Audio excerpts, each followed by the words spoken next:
Okay जी, यार तिलावत हो जाए हनीफ।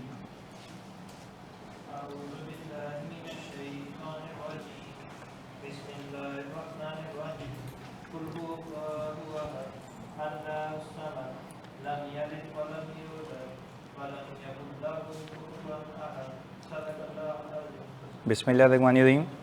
या था मैं किसी भी चैप्टर की रिकॉर्डिंग नहीं दूंगा तो इसलिए अभी से बता नहीं रहा मैं। सही जी। अच्छा भाई, हमने मल्टीपल रिस्क फैक्टर देखे थे based on the experience of audit. हमने कहा था भाई किसी ऑर्गेनाइजेशन में अगर ये मसले होंगे तो फाइनेंशियल स्टेटमेंट में ये रिस्क हो सकते हैं। अब I call a name and आपने बताने के इससे मसला क्या हो सकता है। मुझे बताएं, अगर मेरी एंटिटी जिस पे मैं ऑडिट करने गया हूं वो एक्सपोर्ट्स में इन्वॉल्व है, क्या रिस्क है? Risk of using incorrect foreign exchange rate. अच्छा, वो ओवर वैल्यू भी हो सकता है, अंडर वैल्यू भी हो सकता है, तो दोनों बातें लिखनी है हमें। अच्छा, चाहे इंपोर्ट हो या एक्सपोर्ट हो। अच्छा, मैंने कहा कोविड चल रहा है और मेरी सेल्स 3 गुना हो गई, क्या रिस्क है? सब गलत। मैं बोलूं अगर वो फार्मास्यूटिकल कंपनी है, फंस गए। तो सुने बगैर कंक्लूड नहीं करना। मैंने आपको कहा कोविड हुआ है, सेल डबल हो गई, आपने बोला ओवर स्टेटमेंट ऑफ रेवेन्यू। भाई पहले कंपनी समझ लो, ऑपरेशंस क्या है। You have to understand the entity and its environment. अब आगे जाके जो भी चीजें समझनी है वो भी ऐड करूंगा। अच्छा, क्या आपको लॉज एंड रेगुलेशन समझने होते हैं?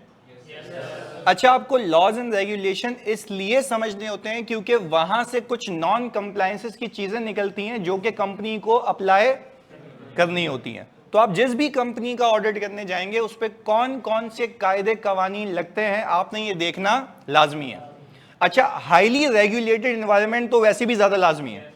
तो इफ आई से कि कोई एंटिटी हाईली रेगुलेटेड नहीं है तो क्या उस एंटिटी पे आप उसके लॉज एंड रेगुलेशन नहीं देखेंगे?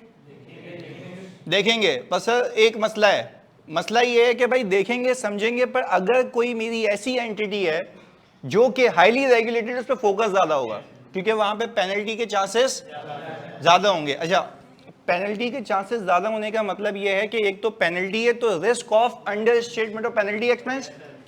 क्या कोई नॉन डिस्क्लोजर का भी रिस्क है? Very good. कंटीजेंसीज का। अच्छा, कंटीजेंसीज का मतलब यह है कि एक केस आपके हारने के चांसेस पॉसिबल हैं, प्रोबेबल नहीं है। तो आपको लगता है कि आपका लॉयर कह रहा है भाई पॉसिबल है कि तुम हार जाओ, अनलाइकली है तुम हार जाओ, फिर भी उसको डिस्क्लोज करके बताना है। क्लियरिटी है? ये देखा था। अब 2-3 चीजें हैं, आप हल्का सा FAR 1 लेवल पे जाएं क्योंकि हमें रिपोर्टिंग को लिंक करना है ना, क्योंकि आप ऑडिट तो अकाउंट्स का करते हैं जो कि फाइनेंशियल स्टेटमेंट्स बनाए जाते हैं IFRS के बेस के ऊपर। अब आप याद करें, आपने FAR 1 लेवल पे इंपेयरमेंट सीखा है। अच्छा, इंपेयरमेंट कैसे आती है? जब आपकी रिकवरेबल अमाउंट और कैरिंग अमाउंट। अच्छा, अब एक एक करके बात सीखते हैं। आपकी इंपेयरमेंट तब आती है जब आपके इंपेयरमेंट इंडिकेटर्स हों। अच्छा, उसमें से कुछ बातें कर लेते हैं।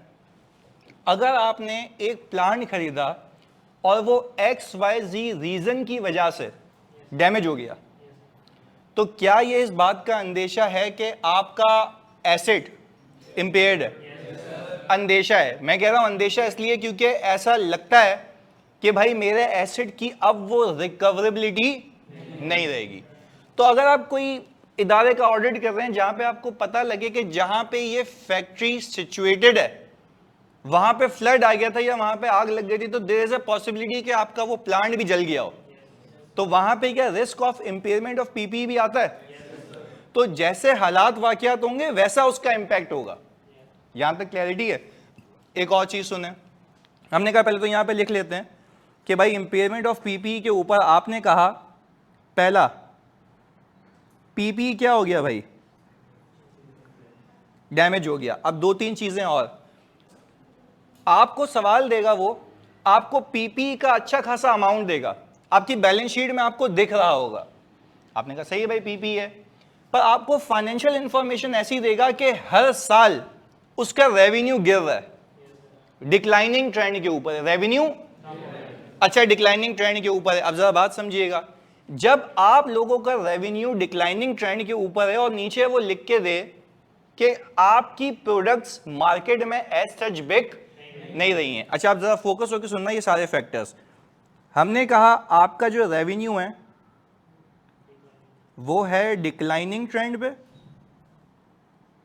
पहली चीज ये हो गई, और आपका प्रोडक्ट नहीं बिक रहा। तो एक मसला तो यहां पे ये आता है कि आपकी हो सकता है इन्वेंट्री इंपेयर्ड हो, एनआरवी लॉस बुक, तो वो मसला अपनी जगह है। पर मुसीबत ये है कि जिस प्लांट से आप ये चीज मैन्युफैक्चर कर रहे हैं तो वो चीज मैन्युफैक्चर होके बिक नहीं रही, तो वो आपको आपके एसेट की रिकवरी भी नहीं करके दे रही। तो समझने की बात यह है कि जब आप कैश फ्लो बनाएंगे, आप वैल्यू इन यूज निकालने के लिए कैश फ्लो बनाते हैं। अच्छा, तो ईयर 1 का, ईयर 2 का, ईयर 3 का, ईयर 4 का जो भी कैश फ्लो होगा, क्या वो डिजायर्ड कैश फ्लो होगा या रिड्यूस कैश फ्लो होगा? अच्छा, अगर रिड्यूस कैश फ्लो होगा तो क्या आप लोग नजूमी हैं, आपको पता लगा, या हालात वाकयात ने बताया?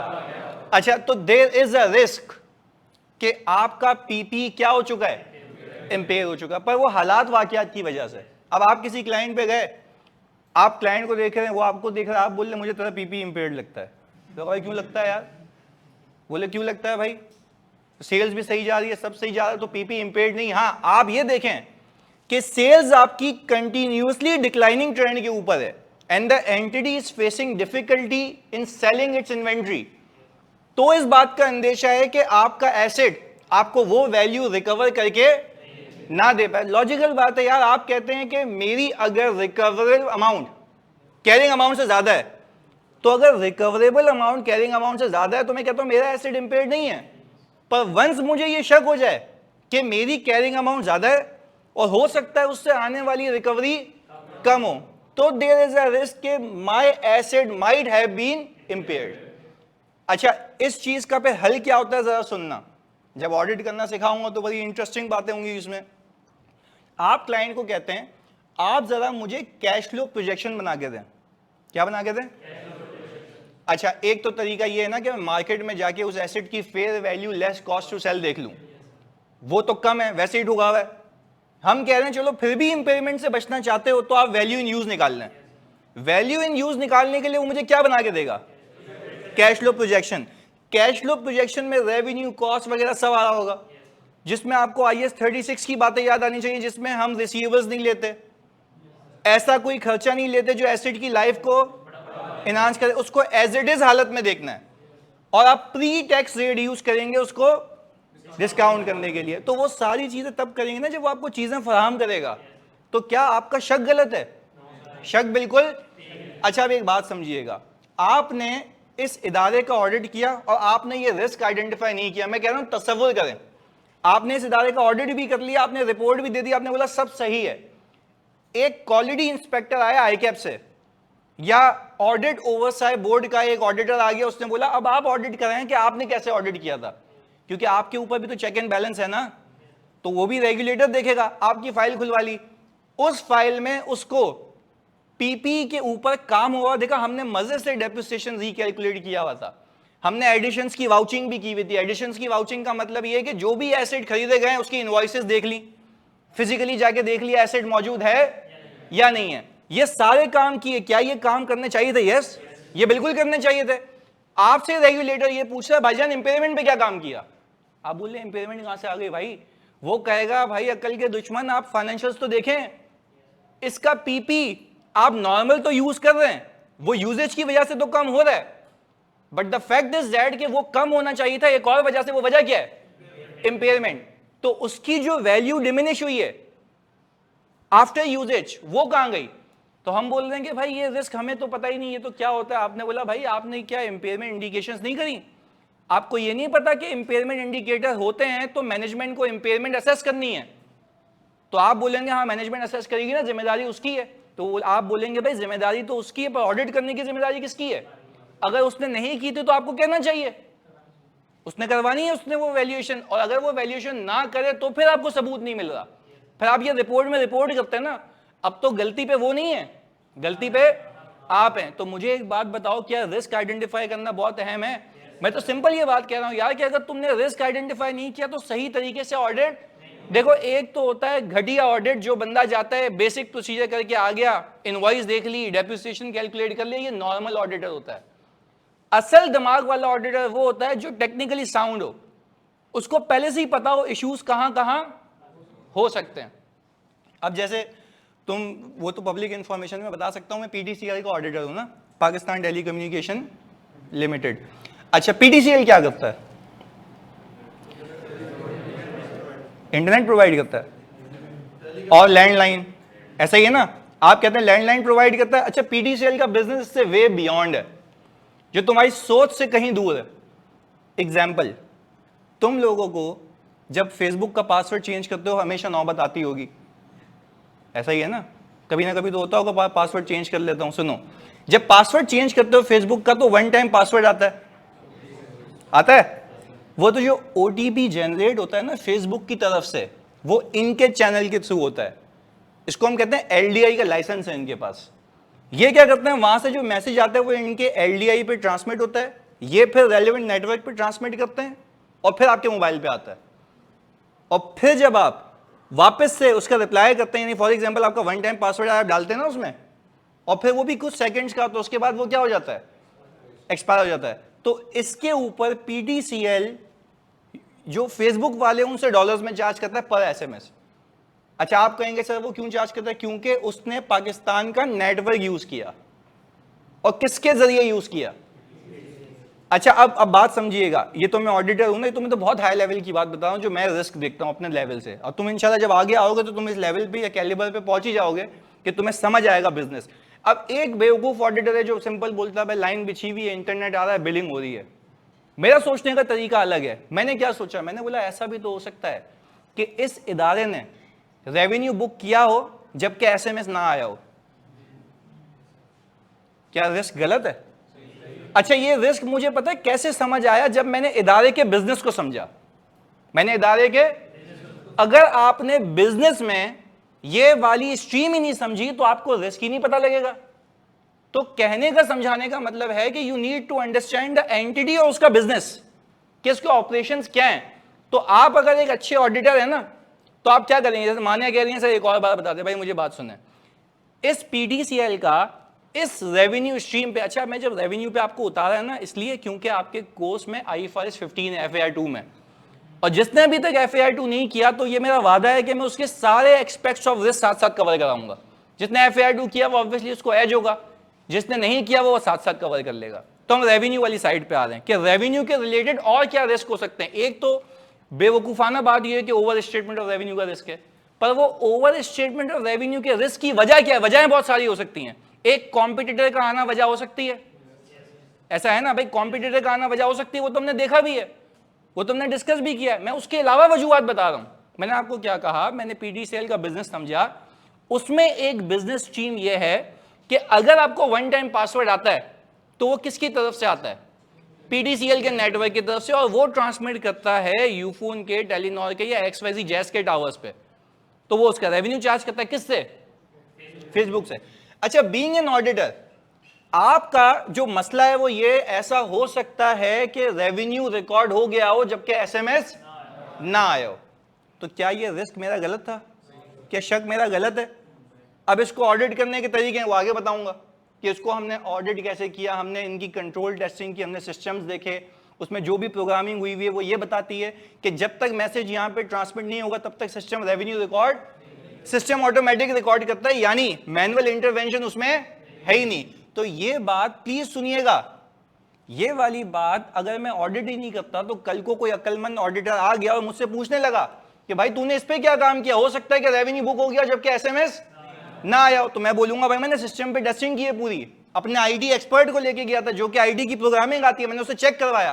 तो वो कहेगा तुमने खुद क्यों नहीं चेक किया? मैंने बोला मैं आईटी एक्सपर्ट, मैं तो ऑडिटिंग एक्सपर्ट हूं, और मैं ऑडिटिंग एक्सपर्ट होने के नाते रिस्क निकाल सकता हूं, पर आईटी का ऑडिट मैं खुद नहीं कर सकता। तो उसकी प्रोग्रामिंग मैंने किससे चेक कराई होगी? आईटी एक्सपर्ट से, क्योंकि फर्म में आईटी एक्सपर्ट्स ऑलरेडी अवेलेबल होते हैं। पहले बताओ बात समझ आई? तो अगेन इस पूरी कहानी का एक मकसद था यह समझाना कि आप एंटिटी की अंडरस्टैंडिंग के साथ साथ उसके ऑपरेशंस को भी समझते हैं। ऑपरेशंस में हर एक ऑपरेशन आता है, यहां तक क्लैरिटी है? पक्की बातें चलें। आज के बाद आपको यह बात समझ आए प्लीज सुनिएगा। अच्छा एक सवाल आ गया, फिर आगे बताता हूं। 3 बार करो तो 1 बार ओटीपी आता है, मतलब 3 का रेवेन्यू बुक होता है? नहीं, अगर आपने 3 बार किया और आपको 3 एसएमएस आए तो रेवेन्यू कितने का होगा? 3 का। अब ये पीडीसीएल ये नहीं कहेगा कि इस बंदे ने अगर 2 बार नहीं डाला तो तुम्हें 2 का रेवेन्यू माफ। वंस मैसेज इज ट्रांसमिटेड मतलब ट्रांसमिटेड। अब वो लैगिंग का अलग मसला है कि वो उसके नेटवर्क पे आया, यहां पे नहीं आ पाया, तुम बेसमेंट में बैठे हुए थे, किसी के साथ बैठे हुए थे, तुम्हें नहीं मिला मैसेज, वो अलग बात है।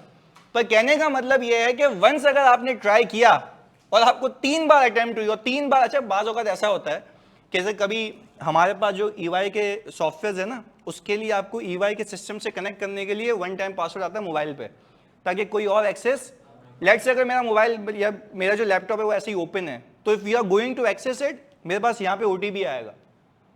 तो जैसी बात है ग्लोबल से ओटीपी आता है। अब कहने का मतलब है वो मेरे पास 4 बार आया और मैंने 1 बार लगाया, तो 3 बार का रेवेन्यू नहीं होगा क्या? होगा। वो तो मैंने मिस किया। अब वो ईवाई की कॉस्ट है, पीडीसीएल का रेवेन्यू है। तो कहने का मतलब है ये रेवेन्यू स्ट्रीम है जो आपको समझ आनी चाहिए। चलो एक और रेवेन्यू स्ट्रीम बताता हूं तुम्हें इसकी। इनकी ना पूरे सबमरीन में लाइनें बिछी हुई हैं, सबमरीन में वायर्स हैं। तो आपका जो नेटवर्क पानी में चल रहा होता है ना, एक शहर से दूसरे शहर, दूसरे शहर से मुल्क, जो कनेक्टिविटी है वो सबमरीन की लाइंस के तहत है। अब जितने भी नेटवर्क प्रोवाइडर्स हैं पीडीसीएल के पास आते हैं, और भी कुछ हैं companies, I will not quote the name, वो तो तुम जैसी बात है रेलेवेंट भी नहीं है, वो सब पीडीसीएल के पास आते हैं। वो कहते हैं कि मुझे किराया ले लो मुझसे और मुझे अपने नेटवर्क का हिस्सा दे दो। पीडीसीएल कहता है मैं नेटवर्क का हिस्सा क्यों दे दूं? पीडीसीएल कह रहा है भाई इसलिए नेटवर्क का हिस्सा दो, दूसरी कंपनीज कह रही हैं क्योंकि मुझे आपके लाइंस यूज करते हुए अपने मैसेजेस ट्रांसमिट करना है। अगर फॉर एग्जांपल बीच में लाइन ही नहीं हो तो यहां से वहां मैसेज जा सकता है? तो there should be a connected. पानी में खंबे कैसे लगाओगे? पानी में खंबे, पर हाँ जो बात है, अगर आप पाकिस्तान में देखें तो आप देखते हैं यहां से वहां टावर लगा हुआ है, यहां से वहां टावर लगा हुआ है। आप किसी भी छत पे देखें आपको टावर लगा हुआ दिखेगा। एक टावर के ऊपर मल्टीपल कंपनीज की कनेक्टिविटी होती है। अब लेट्स से एक पीडीसीएल का टावर है, यूफोन वाला कहता है यार मैं अलग से खंबा लगाऊं, मुझे अपने टावर पे स्पेस दे दो। तो वो जो टावर पे स्पेस दे रहा है कौन? पीडीसीएल। फ्री में देगा या रेवेन्यू चार्ज करेगा? रेवेन्यू चार्ज करेगा। बात समझ आती है? तो ये सारी कहानी है कि रेवेन्यू स्ट्रीम्स है, तो हर एक रेवेन्यू स्ट्रीम का अपना रिस्क है। पर ये मैंने फिर बताया बहुत हाई लेवल बात है। समझने का मतलब ये है पूरी कहानी में कि आपने ऑडिट करने से पहले अंडरस्टैंडिंग लेनी है एंटिटी की और उसकी एनवायरनमेंट की। पहले बोलोगे एनवायरनमेंट की। मैं आपसे पूछूं आज के बाद, ताकि हम थ्योरी भी जाएंगे, थोड़ा सा हम रीड करेंगे बुक को, आज के बाद मैं तुमसे पूछूं एंटिटी में किस किस चीज की अंडरस्टैंडिंग लेंगे, जल्दी बताओ। उसके ऑपरेशंस की, उस पे लॉज एंड रेगुलेशन की, कौन कौन से कायदे कवानीन, वो कौन सा आईएफआरएस फॉलो कर रहा है, सारी चीजें। आईएफआरएस समझना लाजमी है, क्योंकि जब तक आईएफआरएस नहीं समझोगे तब तक ऑडिट नहीं हो सकता। क्लैरिटी है? पक्की बात है। ऑनलाइन जल्दी बता दो यहाँ से। अच्छा भाई अब ये क्या कह रहे हैं, एक सवाल है, रुकिएगा। ये कह रहे हैं कि सर जिनके घर पे टावर लगे थे उनको भी तो पेमेंट मिलती है ना? बिल्कुल। अब अगर फॉर एग्जांपल पीडीसीएल ने किसी बिल्डिंग की छत पे टावर लगाया हुआ है, तो क्या वो फ्री में या वो भी रेंट देगा? तो ये जो रेंट देगा ये इसका एक्सपेंस है। चलो इस थोड़ा सा और तुम्हें अच्छा सोचने का तरीका बताता हूँ। आपको पता है जब तक आप अंडरस्टैंडिंग नहीं लेते ना, तब तक आपको ये समझ नहीं आता कि कौन कौन सी नस्ल के एक्सपेंसेस होने चाहिए। एग्जाम्पल दे रहा हूँ, अगर आपको बिजनेस की यही तमीज नहीं है कि एक बिल्डिंग की छत पे अगर टावर लगा हुआ है तो इनका रेंट एक्सपेंस इनके पीएनएल में दिखना चाहिए। नहीं यही बात समझ? इनका रेंट एक्सपेंस इनके पीएनएल में दिखना चाहिए। तो भाई मुझे एक बात बताओ, अगर एक बच्चा मुझे रिव्यू करवाने आया, मैंने पता उससे पहले क्या सवाल पूछा? मैंने कहा बता इसका रेंट एक्सपेंस क्या? बोला सर कौन सा रेंट एक्सपेंस? मैंने कहा खंबे की हवा में करेगी मैं, मतलब कहीं ना कहीं लगाया है ना। बोला अच्छा हाँ इसका एक्सपेंस होगा। फिर बच्चा गया, फिर पूछ के आया क्लाइंट से कि एडमिन में इस वाले लाइन आइटम में था। अगेन क्या इस चीज से कंप्लीटनेस भी इंश्योर होती है? यानी once you understand all the business activities, आपको सब पता लग जाता है ये वाला खर्चा हो सकता है, ये वाला खर्चा नहीं। अब एक और चीज सुने इस पे, अंडरस्टैंडिंग की बात कर रहा हूं, ऑपरेशंस के कायदे कवानीन क्या लगते हैं। आपका जो पीटीए है, कौन है पीटीए? Pakistan telecommunication authority. वो कहता है टेलीकॉम ऑपरेटर्स को, जो कि पीटीसीएल, यूफोन, टेलीनॉर है, कि आप जो हमसे लाइसेंस ले रहे हैं ना, इस लाइसेंस के तो पैसे देंगे, हर साल जो रेवेन्यू कमाएंगे उसका 1.5% का हिस्सा मुझे देंगे as a royalty. As a क्योंकि नेटवर्क या स्पेक्ट्रम मैं आपको दे रहा हूं, स्पेक्ट्रम मतलब वेव्स, जिससे आपकी कनेक्शंस मूव होते हैं।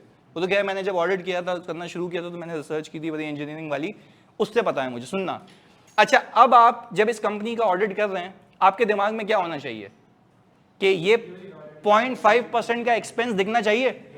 अच्छा क्या तुम लोग मुझे बताओगे, इसको हम कहते हैं ऑडिट की जबान में एक्सपेक्टेशन। क्या कहते हैं? अच्छा आपकी एक्सपेक्टेशन के हिसाब से ये चीज होनी चाहिए, तो आप वो एफएस में ढूंढेंगे। अगर आपको नहीं मिली तो मतलब वही तो रिस्क था।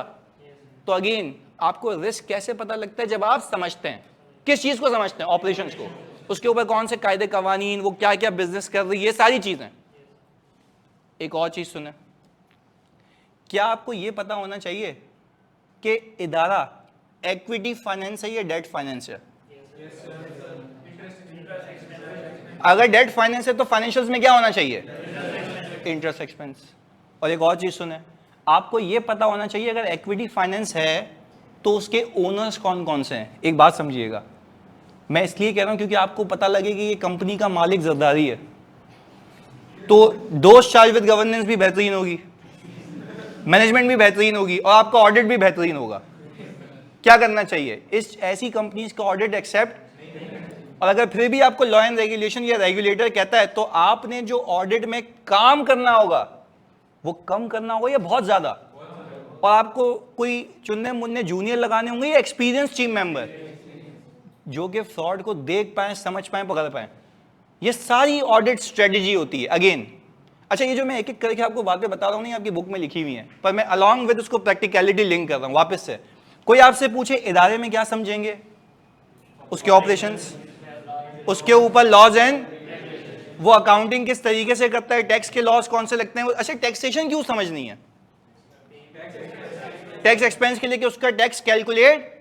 अच्छा आपको एफटीआर का पता है? Final tax regime. अच्छा कुछ कंपनीज होती हैं वो एफटीआर में आती हैं, वो कहती हैं भाईजान हमने रेवेन्यू का इतना % पे किया, उसके बाद हम माफ, खत्म, उसके अलावा उनकी टैक्स की कैलकुलेशन नहीं होती है। ये बात समझ आती है? वो फाइनल टैक्स रिजीम हो गई।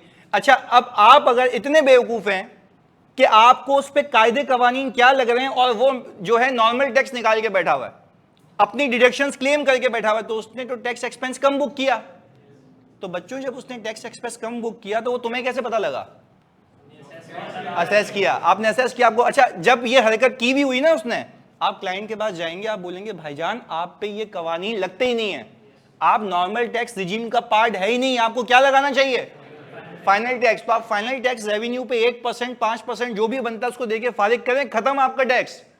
तो अगेन ये सारे रिस्क, ये सारे पंगे तुम्हें कैसे पता लग रहे हैं? जब तुमने समझा, ऑपरेशंस को समझा, उस पर कायदे कवानीन को समझा। एक एक करके ऐड करें। क्या तुम्हें ओनरशिप स्ट्रक्चर समझने की नीड है?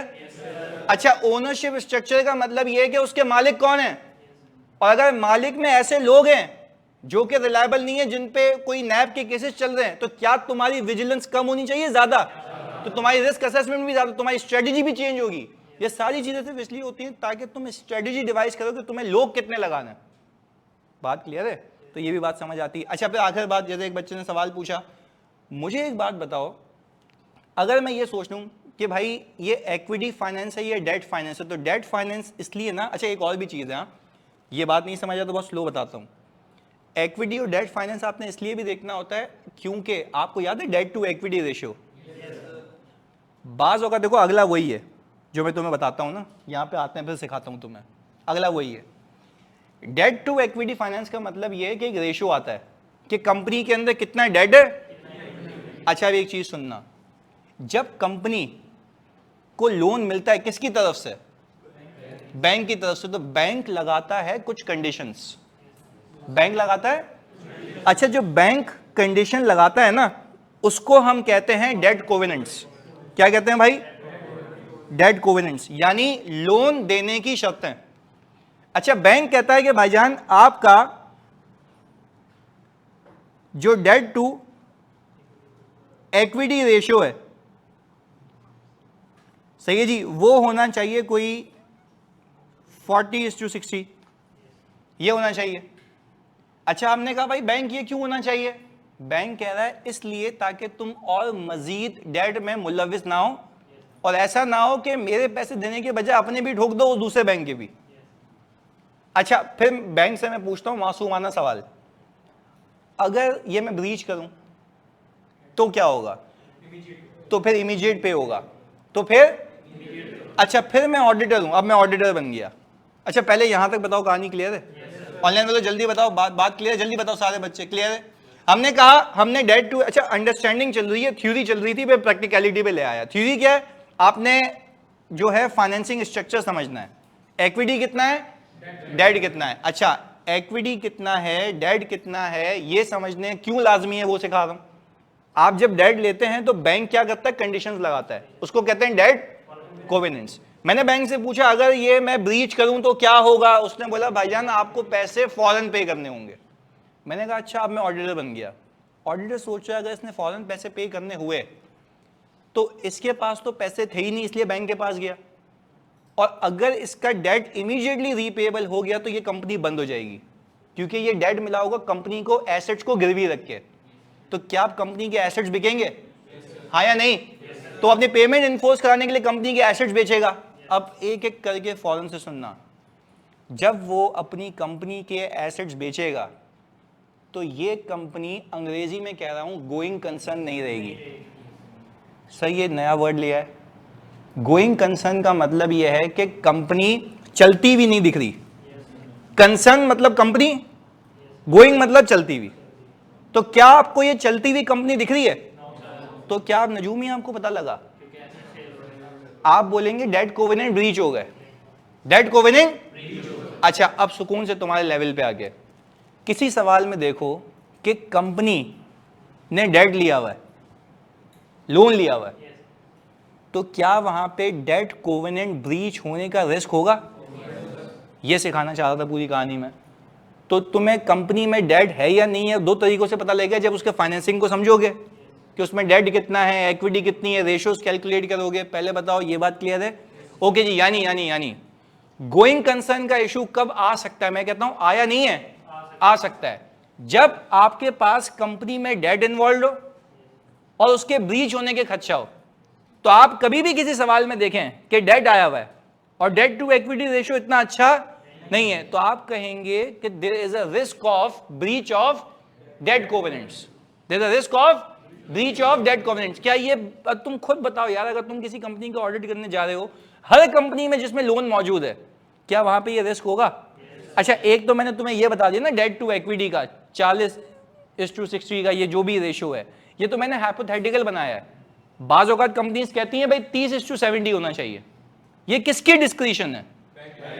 बैंक की। अच्छा एक और सुने, मानिए कह रहे हैं सर बैंक ने ये क्यों कहा कि डेट 40 से ज्यादा। अच्छा वो तो उसकी मर्जी है ना, वो कहे 10 से ज्यादा नहीं होना चाहिए, तो ये सोल डिस्क्रिशन किसकी है? अच्छा अब बैंक ना 2-3 रेशियो और लगाता है। सोचो, लिक्विडिटी रेशियो लगा सकता है, जैसे कि करंट रेशियो। अच्छा लॉजिकल बात बताना खुदा के वास्ते, वो करंट रेशियो क्यों लगाएगा?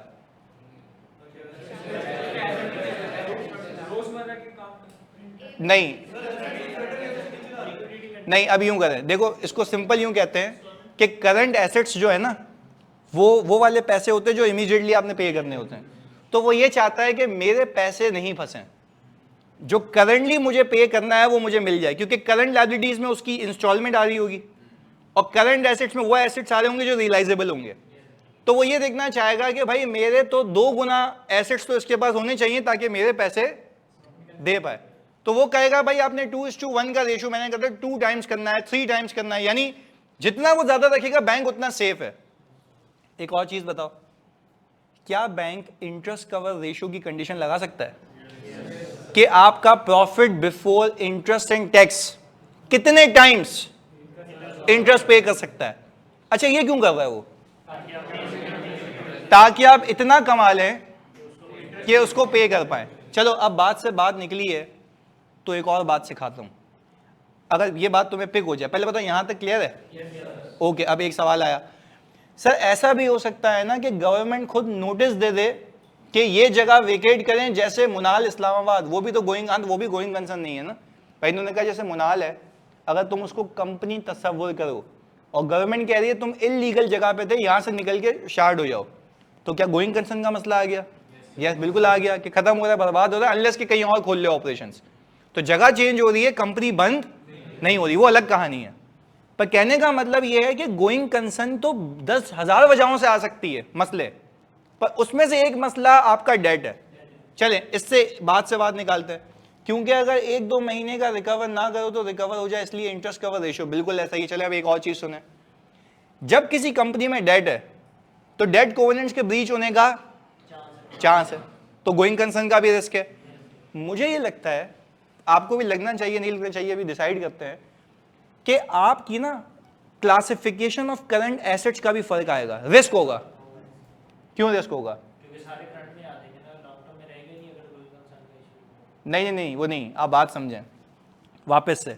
एंटिटी बैंक ने ना एंटिटी के ऊपर मल्टीपल मसले लगाए हुए, मल्टीपल रिस्ट्रिक्शंस लगाई हुई हैं।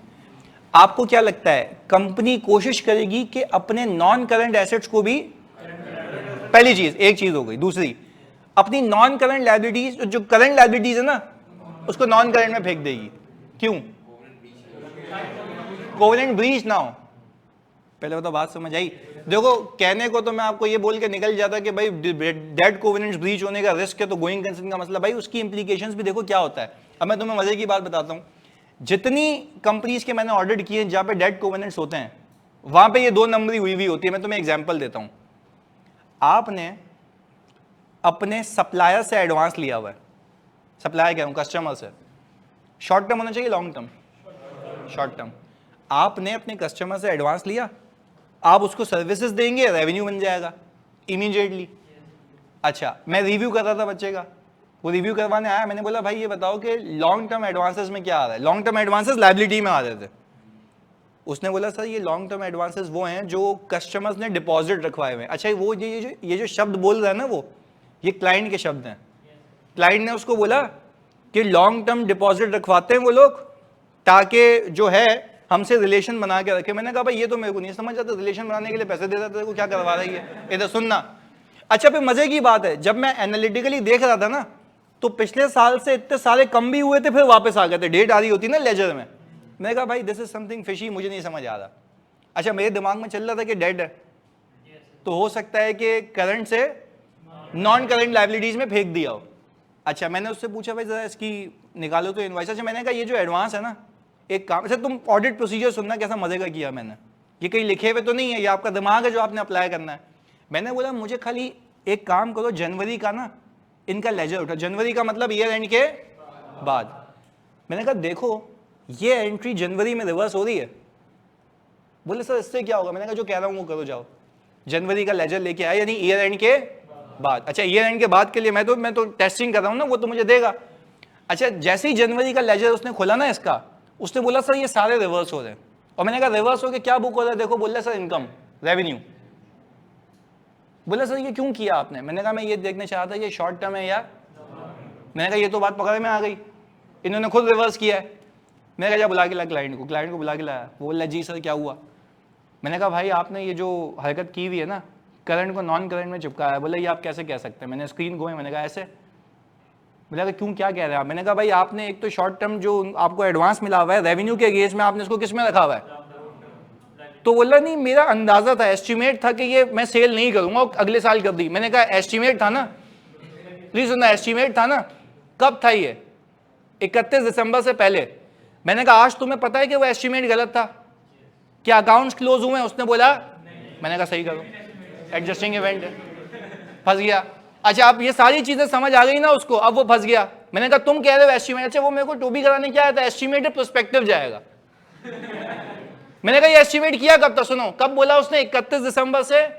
मैंने कहा अकाउंट्स क्लोज हो गए? उसने बोला नहीं। तो मैंने कहा सही कर लिया एस्टिमेट। मैंने कहा अगर अकाउंट्स क्लोज हो चुके होते, अगले साल कुछ होता तो मैं कहता तेरा एस्टिमेट है, ये एस्टिमेट है नहीं, ये तो एक्चुअल है। मैंने कहा शाबाश बेटा इसको रिवर्स करो। जैसे ही उसने रिवर्स किया ना, उसका करंट रेशियो ब्रीच हो गया।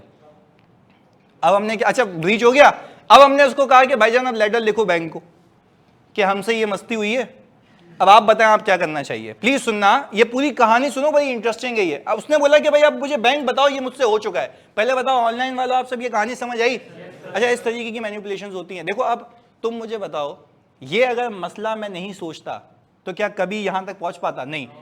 मैंने तो सिर्फ रिस्क रखा हुआ था दिमाग में कि क्लासिफिकेशन का रिस्क हो सकता है, तो मैं तुम्हारा दिमाग खोल रहा हूं कि यार how you have to think about it. अब आगे सुनो, जब उसने बैंक को खत लिखा ना, अच्छा बैंक को खत कब लिखा? ईयर एंड के बाद। अब जरा सोचना है यहाँ पे, तुम्हें जरा सोचने का सलीका देते हैं। हमने कहा बीच में आ रहा है 31 दिसंबर, रेशो कब ब्रीच हुआ? ईयर एंड से पहले। अच्छा हम कह रहे हैं ये 2023 है, रेशो यहां ब्रीच हुआ है। अच्छा रेशो वैसे ब्रीच नहीं था, पर हमने जब उसको पकड़ा तो हमने बोला बाबू सही करो, ये हो गया ब्रीच। कहानी क्लियर है? अच्छा अगर रेशो ब्रीच हुआ तो डेट इमीडिएटली क्या हो गया? अच्छा ये इतनी मेहनत कर रहा हूं ना, फिर सवालात में आएगा ना तो यार प्लीज मैं भंड नहीं मारना, मैं पूरे कॉन्सेप्चुअल तुम्हें अंडरस्टैंडिंग दे रहा हूं। डेट इमीडिएटली पेएबल हो गया। आप सब मुझे बताएं कि आपकी लायबिलिटी ऑफ लोन करंट में देखनी चाहिए नॉन करंट में? क्यों करंट में? क्यों? चलो इमीडिएटली पेएबल हो गया। हम कह रहे हैं कि लोन 100% करंट लायबिलिटी में आ जाएगा। क्लियर है?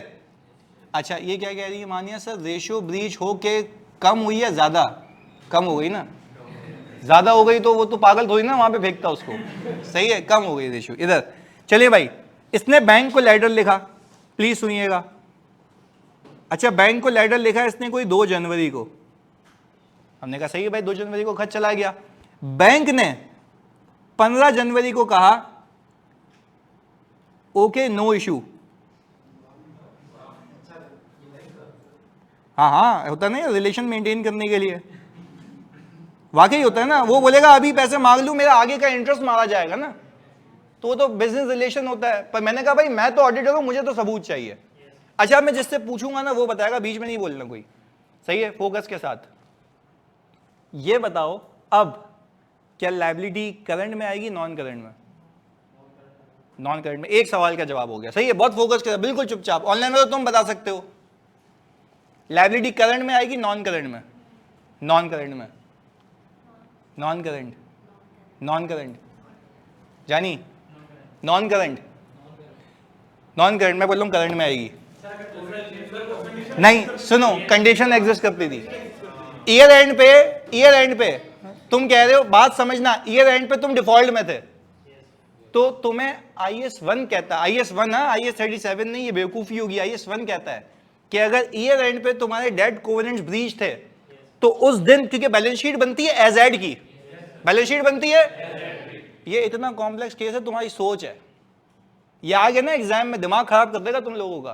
तो ये प्रैक्टिकलिटी बताता हूँ, ऑडिट जिसकी वजह से फेल होता है बच्चों का। तो ये कहानियां है जो तुम्हें मैं रियल लाइफ से लिंक करके चलाऊंगा। इस पर बहुत बहस हुई, बहुत बहस हुई। अच्छा इस पर पता है बहस क्यों हुई? क्लाइंट से, क्लाइंट कह रहा है यार हमारा शेयर होल्डर में जलील करेगा। तुमने कहा हरकतें क्यों की ऐसी, सीधी सी बात है। तो बोला यार वो तो निकल जाता है, हम मैं पहली बार ऑडिट था उस कंपनी का ना, बोला वैसे निकल जाता तो तुमने पकड़ लिया ये। हमने बोला भाईजान अभी तो शुरुआत है, अभी तो आगे आगे गेम देखो होता है क्या। अच्छा बहस चली, उसका CFO पार्टनर के पास आया, बोला यार प्लीज कोई हल निकालने। बोला भाई हल है ही नहीं, क्योंकि बैलेंस शीट बनती है। हमने उसके CFO से पूछा, उसने बोला एज एड की। मैंने कहा एज एड का मतलब है उस दिन कोई तुमसे पूछे क्या तुम डिफॉल्ट में थे, जवाब क्या आता है? पर तुमसे कोई बाद में पूछे डिफॉल्ट में थे नहीं, तो हमने कहा तुम अभी करंट में डालो, हम इसको डिस्क्लोज करते हैं कि बाद में ये सही हो गया। पर एज ऑफ की पोजीशन करंट होनी चाहिए। अगर एज ऑफ में मैं नॉन करंट में ले गया ना तो फिर हमारी गलती है, क्योंकि आप एज ऑफ पे ये नहीं कह सकते कि this is a non current liability, as of पे ये। अच्छा अगर यही खत ये बेवकूफ पता होने के बावजूद दिसंबर में लिखता, उसका जवाब दिसंबर में आता, फिर माफ हो जाता, तो फिर हम कहते कि एज ऑफ पे वो लायबिलिटी नहीं थी। बात समझ आ रही है? तो गेम समझ आती है। पहले बताओ कहानी क्लियर है? पक्की बात है? ऑनलाइन वालों जल्दी बताओ। सर फिर बैलेंस शीट गोइंग कंसर्न से बनाएंगे? हाँ भाई जल्दी बताओ, बैलेंस शीट गोइंग कंसर्न से बनेगी? यस, क्योंकि माफा माफी हो चुकी है। क्लियर है? सीधी सी बात है। पर हाँ लायबिलिटी किस में आएगी? करंट में। तो उस पर बहुत बहस हुई, फिर आगे जाके उसने माना, फिर हमने डिस्क्लोजर दिया, डिस्क्लोजर में हमने लिखा स्पेशली कि भाई ये भी करंट लायबिलिटी क्योंकि since the company was in breach of debt covenants. फिर बोला यार तुम ऐसे अल्फाज क्यों लिख रहे हो, was in breach of debt covenants? तो मैंने कहा क्या लिखूं, मतलब कोई शब्द तुम दे दो कि जो इसके अलावा चलें। वो लिख दो सर्टेन नॉन कंप्लायंसेस।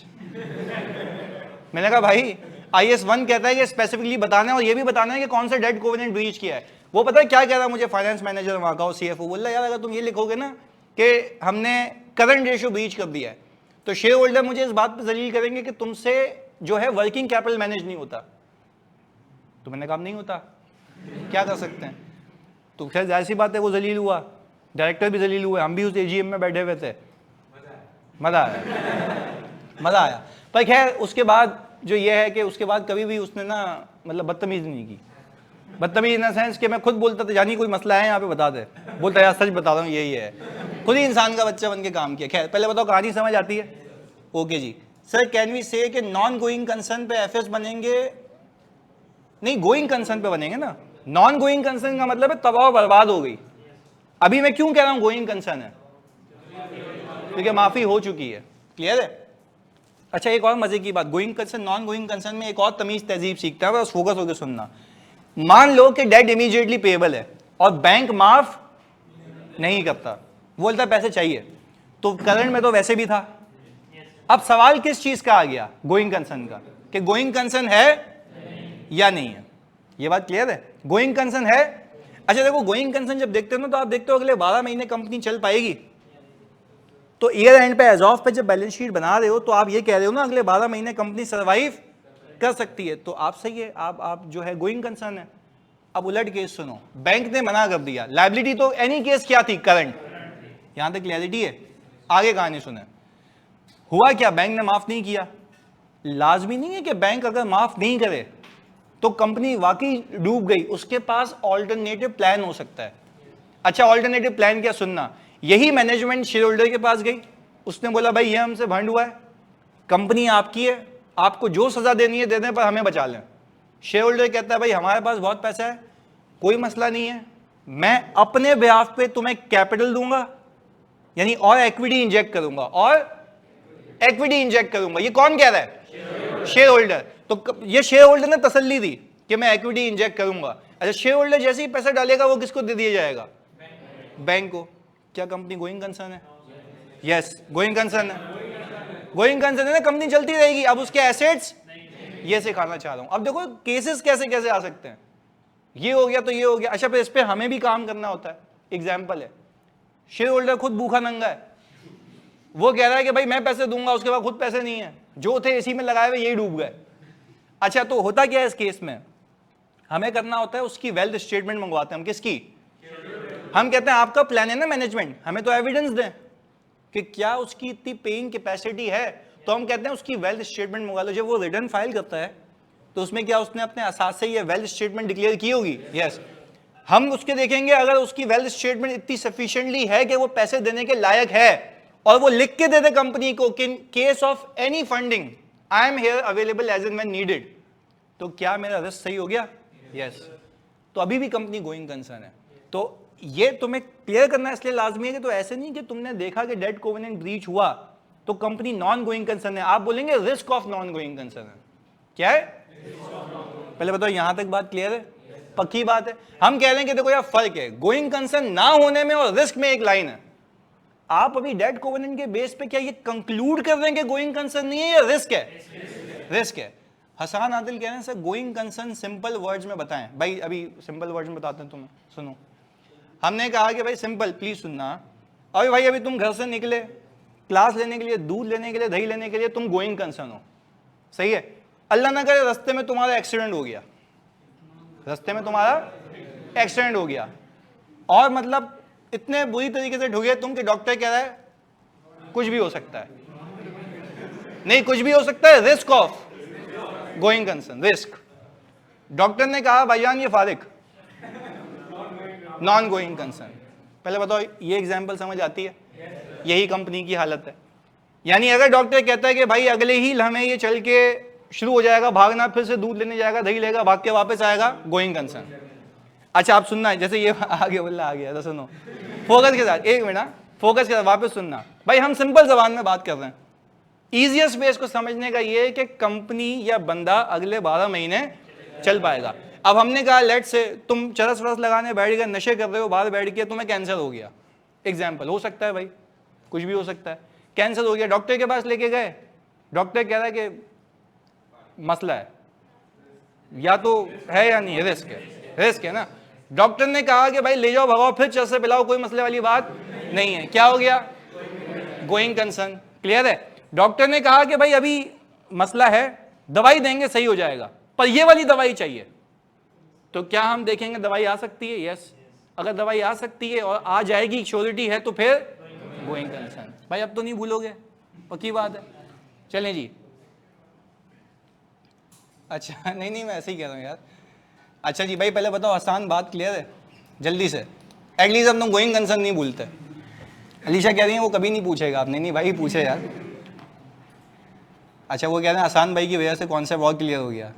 सही है भाईजान, बात क्लियर है। गोइंग कंसर्न का मतलब है कंपनी पे रख के देख रहे हो कि कंपनी अगले 12 महीने चलेगी। चलो अब इसी पे गेम ना, गोइंग कंसर्न की एग्जांपल से तो इस पे एक और बना देते हैं, फोकस होकर सुनना। हमने ये कहा कि भाई कंपनी का एक ही कस्टमर है और उसने कहा कि भाई अब मैं अपना वेंडर चेंज कर रहा हूं, अब मैं आपसे बाय, क्या गोइंग कंसर्न का रिस्क है? क्यों? एक ही कस्टमर है तो ऑपरेशन सर्वाइव। अच्छा रिस्क इसलिए कह रहा हूं क्योंकि हो सकता है किसी और से बात चल रही हो, ये कोई बिजनेस अरेंजमेंट्स करें, तो ये सारी चीजें अपनी जगह एप्लीकेबल है। अच्छा एक इदारा है, अच्छा यहाँ पे तुम्हें कराची में या पाकिस्तान में बहुत एग्जांपल्स दिखेंगी, ऐसे में तुम्हें बताता भी हूँ। एक सॉफ्टवेयर हाउस है, सही, एक बंदे ने सॉफ्टवेयर हाउस खोला और वो हाई टेक सॉफ्टवेयर इंजीनियर है जो सॉफ्टवेयर बनाता है, पूरा बिजनेस चला रहा है। अच्छा मालिक ने उसका ख्याल नहीं रखा, बॉस ने, उसने बोला ऐसी की तैसी में जा रहा हूँ।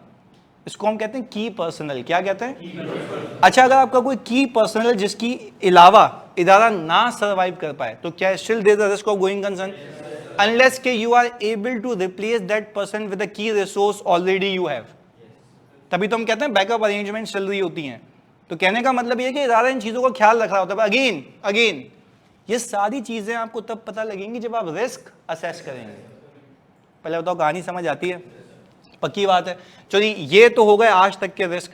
आज भी मुझे पास पेपर पे उतारना था, पर उतार इसलिए नहीं पाया क्योंकि एक और चीज बाकी है। उसके बाद क्या करेंगे हम? पास पेपर। तो आज की क्लास को यहां तक रखते हैं, अगली क्लास में जी। कौन सा क्रक्स? क्रक्स ये कि जब किसी कंपनी में आप जाएं और आपको कुछ, प्लीज नया जानी, जब किसी कंपनी में आप जाएं और आपको कुछ हालात वाकयात ऐसे दिखें जो कि ये अंदेशा दें कि कंपनी अगले 12 महीने सर्वाइव, उसमें से कुछ अंदेशे ये हैं कि नेगेटिव कैश फ्लोज हैं, आपके पास डेट कोवेनेंट से ब्रीच होने वाले हैं, सिंगल कस्टमर जा रहा है, ये सारी चीजें इस बात की अलामत हैं कि आपकी कंपनी अगले 12 महीने चल, तो ये शक है आपको, तो इसीलिए आप ये काम कर रहे हैं। सही है? चलिए जी, ओके, अल्लाह हाफिज। दोनों भेज देता हूं, चलें, अल्लाह हाफिज।